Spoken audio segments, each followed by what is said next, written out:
I often get asked by folks when they're trying to figure out who I am and what I do. They ask me why I left such a long and fulfilling career in the field of occupational therapy to be my own boss and form my own company. Like, what happened? Was there a catalyst? Was there something that made me choose that? And the answer is yes, something happened. And it really revolves around this story that I'm about to tell you. However, I feel like really it was like a build-up, a culmination of things over the last 30 years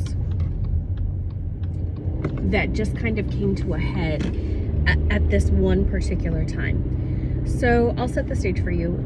We were in the height of COVID. Things were a mess. Things were crazy. Nobody really knew what or why or how.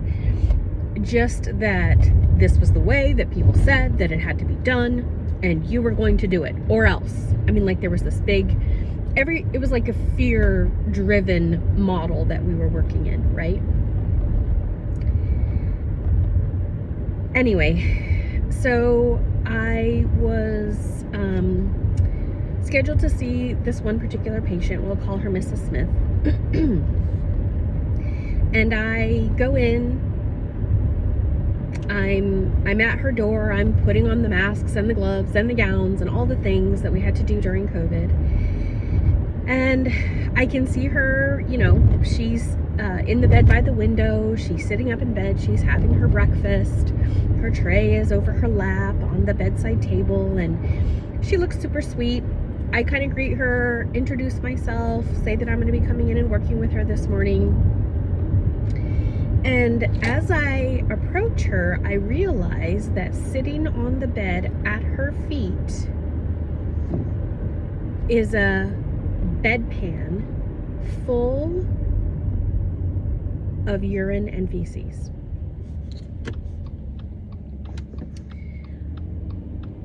I can't express to you how angry and livid I was in that moment.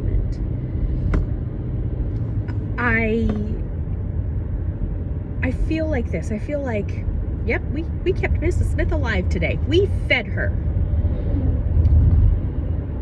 But we also shredded her dignity. We stripped away from her humanity by doing that, expecting her to eat a meal next to her own waste. Now, okay, again, this is not the first time I've seen something like this.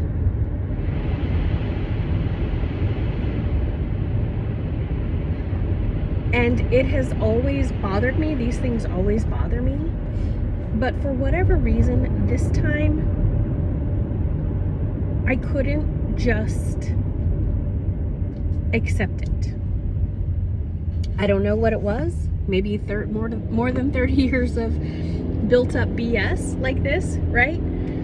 But I was angry at the person who left it like that, because I obviously was not the first one in the room. Whoever gave her her breakfast, whoever that person was who came in and gave her her breakfast and just left that there. Maybe it wasn't the same person who took that bedpan out from under her. If there were multiple people at play, that almost makes it worse, right?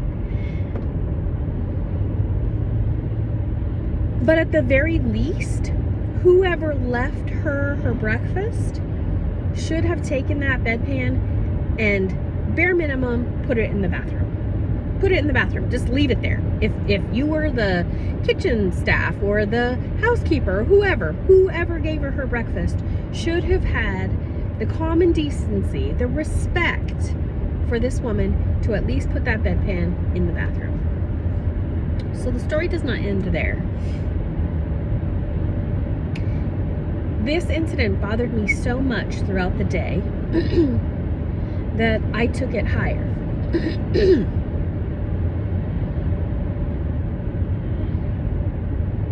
And I guess depending on how you look at it, maybe it was a good thing that I took it higher, because the response I received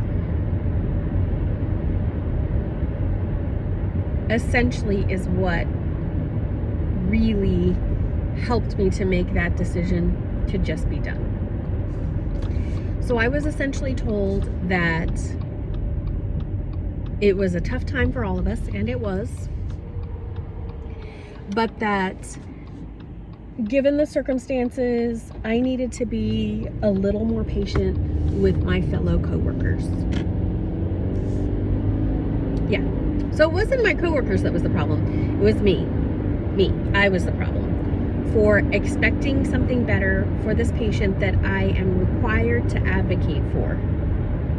I was the problem. Not the person who did that or the people who did that to Mrs. Smith. Me. I needed to be more patient. I needed to be more understanding. I needed to give more grace. Me. So in previous videos, I've talked about not being able to effectively make any kind of change from inside the industry. This is an example of that. However, if I can make a change from outside of the industry, if I can educate clients that this type of behavior is 100% unacceptable and to demand better, then maybe I have made an effectual change. I think we're getting to a point in society where this kind of stuff is no longer going to fly under the radar. We are going to, by the time my generation, heaven forbid that I should need nursing care, but by the time my generation gets there, hopefully we will be in a spot where we're like, nope, not accepting that, not in the least, no more.